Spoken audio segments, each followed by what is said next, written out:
अस्सलाम वालेकुम नाजरीन, आपके इल्म में है कि सीज़ फायर के बाद पाकिस्तान और भारत के दरमियान तनाव में फ़िलहाल कमी आई है। गो के इस सिलसिले को एक बार फिर इग्नाइट करने की कोशिश की है। नरेंद्र मोदी की तकरीर ने इंतहाई जज्बाती तकरीर थी, उनकी भड़के मारी हैं, धमकियाँ दी हैं। ज़ाहिर है इलेक्शन भी वहाँ पे बिहार में होने हैं, तो और फेस सेविंग वगैरह भी करनी है, तो ये तो अलग चीज़ें हैं।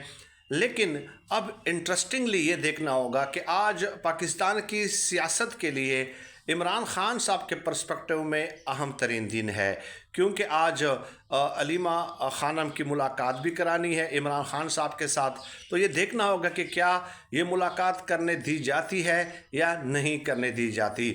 मेरे ख़्याल में ये जो पाक भारत तनाव रहा है, इस ज़िमन में इमरान ख़ान साहब का बयान भी लेने की कोशिश की जाएगी। इमरान ख़ान साहब का बयान इस पर्सपेक्टिव में बहुत ज़्यादा अहम है, और इमरान ख़ान साहब ज़ाहिर है वही कहेंगे, मज़म्मत करेंगे भारतीय जारहियत वगैरह की और इस सिलसिले की। और इमरान ख़ान साहब ने तो माजी में जिस तरह आरएसएस को और नरेंद्र मोदी को एक्सपोज किया था तमाम इंटरनेशनल फोरम्स पे, वो सब आपके सामने है। तो मोस्ट एक्सपेक्टेडली इमरान ख़ान साहब का बयान भी वही होगा जो सोशल मीडिया के ऊपर उनके फॉलोअर्स और उनके जो सोशल मीडिया एक्टिविस्ट्स हैं वो देते रहे हैं।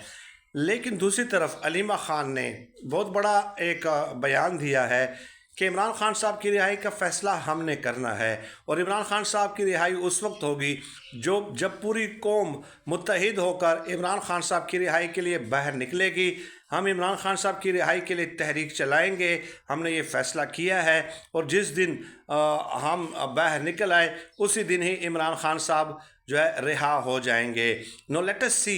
देखिए, इसके लिए एक लाया अमल देना होता है ना, कि फ़र्ज़ किया आपने 1 महीने की डेडलाइन दे दी, 2 महीनों की डेडलाइन दे दी, 3 हफ्तों की डेडलाइन दे दी कि हम फ़लाँ तारीख़ से जो है तहरीक शुरू कर रहे हैं। और उसके लिए ज़ाहिर है डोर टू डोर जाकर आपके जो MNAs हैं, MPAs हैं, उन्होंने बाकायदा एक मोबिलाइजेशन कैंपेन चलानी है। रैलियाँ तो निकाली गई कल परसों, आपने देखा, और बहुत ज़्यादा लोगों ने उसमें शिरकत की है। तो क्या कमेंट में बताइएगा कि इस तरह लोगों को मुत्तहिद करके इमरान ख़ान साहब के लिए ये तहरीक चला सकते हैं? एक अलीमा ख़ानम क्या कर लेंगी?